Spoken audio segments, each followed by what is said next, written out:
Good afternoon, everyone, and thanks very much for the invitation to speak today.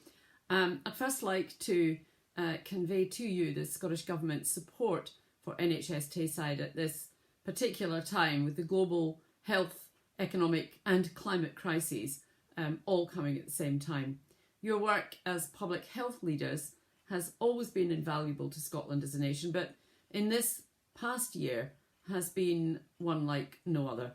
And I'd like to offer my very deepest gratitude for all of your efforts in fighting the current global pandemic.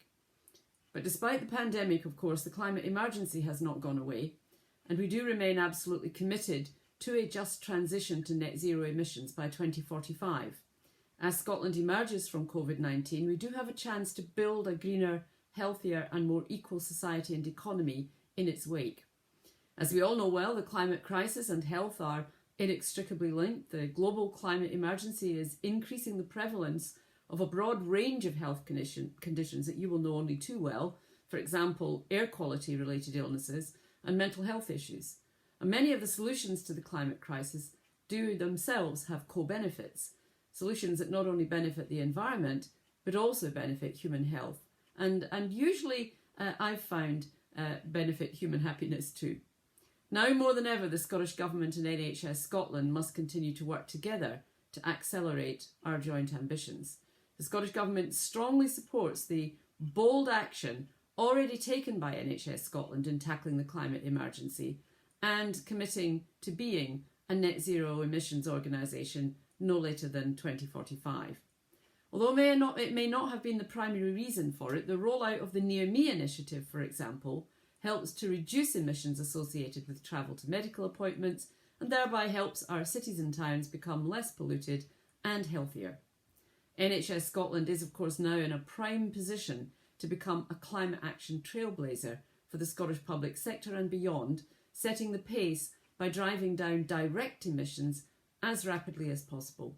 And this goes alongside an aggressive reduction of supply chain emissions, which I know are a key challenge for every single one of our public bodies, and indeed most of the private sector as well. And that's why NHS Scotland's impressive commitment to renewing whole supply chain emissions and environmental impacts and to establishing a programme of work to address these emissions and impacts is so very welcome. In Scotland, we've already made ambitious progress, and quite rightly that should make us proud. The latest analysis of public bodies' greenhouse gas emissions shows that emissions from their operations, and you're included in that, and electricity use fell by 28.5% since 2015-16, with some organisations managing to cut emissions back by 60%. Our national emissions are down 50% since the 1990 international baseline, half of the way to net zero.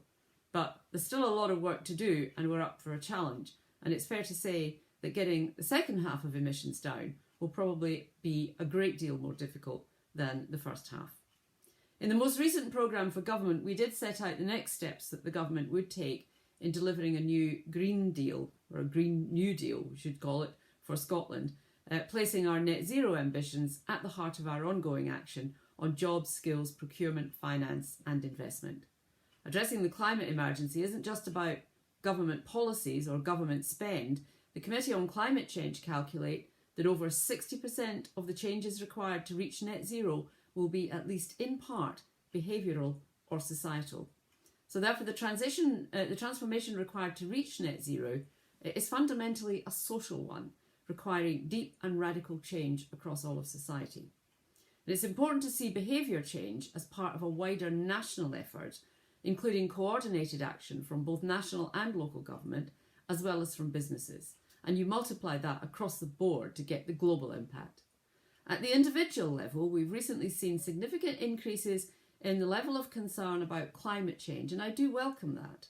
The latest results from the Scottish Household Survey show that 68% of adults in Scotland now agree that climate change is an immediate and urgent problem. But agreeing that that is the case isn't on its own going to fix it. The large increase in concern has not yet been matched by a comparative increase in people taking actual action to address climate change. And that's one of the things that we have to change. One of the one of the things that's most important in all of this is getting people to join up that generalised concern that they now understand, linking it to the actions that they take themselves.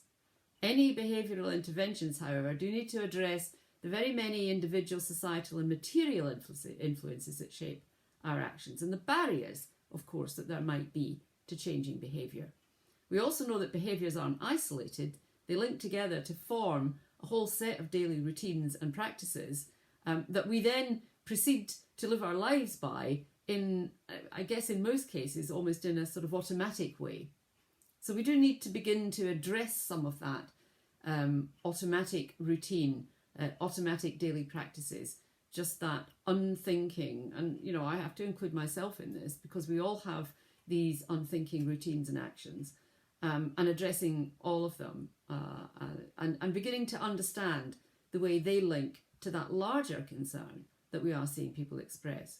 It is vital that people do see their individual actions within the context of the bigger picture as well. If individuals feel they're tackling this on their own, it's going to be very easy to lose heart. So showcasing the work done by organisations across Scotland to help address climate change will, I think, help build belief in the importance of individual action in support. But it is important that governments and organisations understand that there are sometimes barriers to people doing things. So we've got to make sure that we remove those barriers and ensure that people do have a clear path to taking some of the actions that we want them to take. And active travel is a key example of such individual action that can't happen without there being other interventions. So the Scottish Government does have extensive plans to drive forward active travel. These plans go hand in hand with the NHS Scotland commitment for each health board to develop a low-carbon business travel strategy to promote active travel, use of digital innovation and use of low-carbon public transport. And of course you're already doing some of this. We increased our active travel budget for 2020 to 2021 to a record £100.5 million.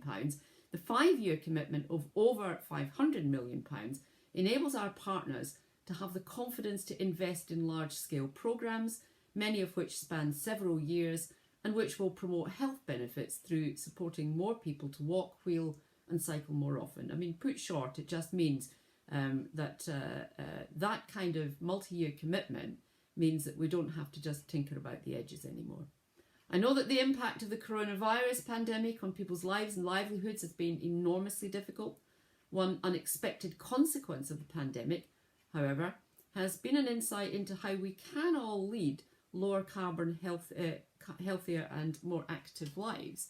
Perhaps not everybody has been doing that over the last year, but I know that very many have, and many people have begun to understand how this last year does give them that opportunity to rethink some of the way they live. Building on the experience of COVID-19, we are working with COSLA and local government to take forward our ambitions for 20-minute neighbourhoods, the creation of livable, healthy, accessible places with thriving local economies where people can meet their daily needs within a 20-minute walk. And of course, near me is a part and parcel of that. I am also conscious of the fact that most of us have been pretty much confined to our 20-minute neighbourhoods for the last year. So creating neighbourhoods that are perhaps even more resilient than they have shown themselves to be over the last year is going to be really important. Scotland has got a lot to gain in leading the transition to a low-carbon economy. The stretching targets that we have can drive the development of new industries and services, skilled jobs, as well as new export and investment opportunities. There are some real opportunities. However, we can't tackle the climate emergency alone. Our response has got to be a global one. I look forward to a successful COP26 in November that increases global ambition in our shared endeavour to transition the world to net zero. COP26 is going to have to deliver a lasting legacy for the whole of Scotland and maximise opportunities before, during and after the event in November. We recognise that the global climate emergency is extremely complex and that we don't have all the answers just now. But if the last year has shown us anything, it has shown us that we can adapt and that we can adapt quickly. Government has moved at a speed which is almost unheard of for government. But it just goes to show the speed with which we can move when we have to and when we're motivated to do that. And I hope government learns this as well as individuals. And we know that technology will advance and that we will learn. So the next 2 years are going to be critical for addressing the twin climate and biodiversity crises, with 2020 marking 5 years since the Paris Agreement, and of course the COP was meant to have been held last year in 2020. The delay to the COP must not mean a delay to collective global action to tackle climate change. So thank you all again for the tireless work you have done, and I've had occasion over the last few weeks to have partaken of some of that tireless work for reasons you'll be glad to hear that were not COVID related.